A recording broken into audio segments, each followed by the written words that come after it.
കേരളത്തിൽ ലഹരിയുടെ പക്ഷികൾ കൂടുകൂട്ടിക്കഴിഞ്ഞു. രാജ്യത്തിന്റെ കരുത്തും ഭാവി വാഗ്ദാനവുമാകേണ്ട പുതുതലമുറ ലഹരിയാൽ ചിന്താശേഷി നഷ്ടമായി മനുഷ്യത്വം മരവിച്ച് മൃഗതുല്യമായ ഭീകരാവസ്ഥ. ഇന്നലെ തന്ന മിഠായി ഉണ്ടോ? ഉണ്ടെങ്കിൽ ഒന്നും തരാവോ? ഇന്നലെ മെനഞ്ഞൊക്കെ ഫ്രീ ആയിട്ടല്ലേ തന്നെ. ഇതെൻ്റെ മാമനെ ഗൾഫിൽ നിന്ന് കൊണ്ടുവന്ന മിഠായിയാണ്. ഭയങ്കര വിലയാണ്.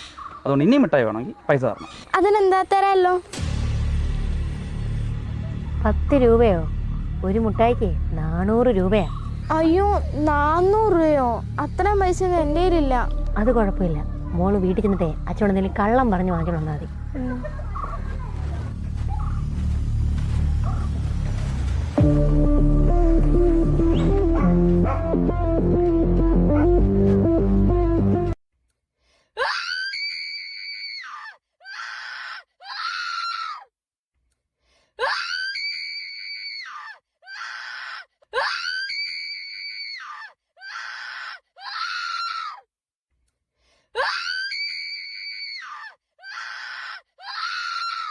എനിക്ക് സംഭവിച്ചത് ഇനി ആർക്കും സംഭവിക്കരുത്.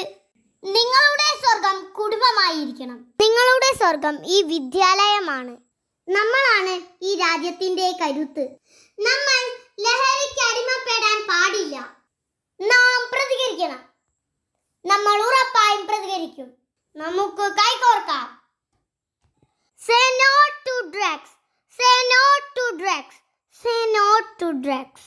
ലഹരി കവർന്നൊരാ ഓജസ്സും ബുദ്ധിയും മനനം ചെയ്തു നീ വീണ്ടെടുക്ക. ഇനിയുള്ള നാളുകൾ സ്നേഹത്തിൻ ലഹരിയാൽ ജീവിത സരണിയെ ധന്യമാക്കാം. മുള്ളു നിറഞ്ഞതാം പാത നാം കാണുക. അരുതേ ലഹരിയെന്നോർത്തിയിടുക.